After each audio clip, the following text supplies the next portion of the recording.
Slikar, likovni pedagog, vajar, grafički dizajner.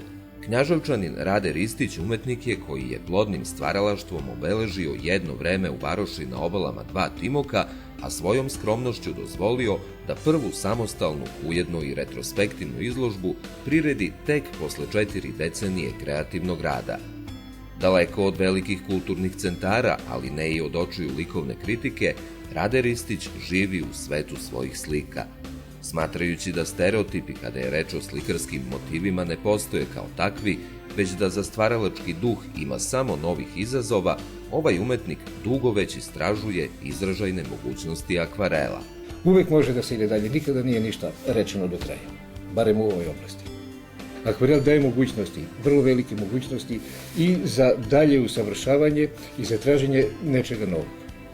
U sve to što radimo i sve to što je urađeno do tada, to su u stvari na izvestan način eksperimenti samo, da bi se došlo do nečeg što nikada ne treba da bude krajnje. Znači, eksperiment je uvek dozvoljen i na osnovu toga, znači, uvek se dobijaju nekakve nove stvari.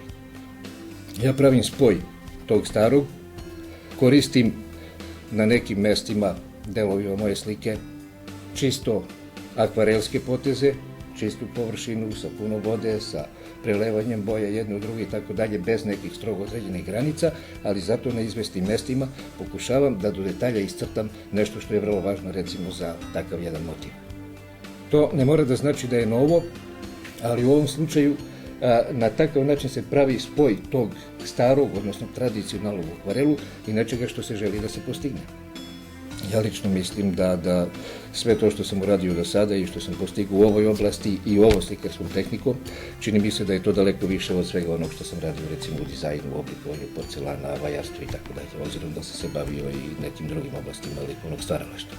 Dobitnik najviših priznanja za svoj dugogodišnji rad u oblasti grafičkog dizajna i marketinga, slikar čija dela poseduju mnogi kolekcionari u zemlji i širom sveta, Rade Ristić i na pragu 8. decenije života i dalje stvara sa mladalačkim oduševljenjem, jednako ubeđen, kako sam kaže, u to da prave novine nisu samo stvar trenutnog nadahnuća, već da nastaju kao rezultat postojanog i predanog rada.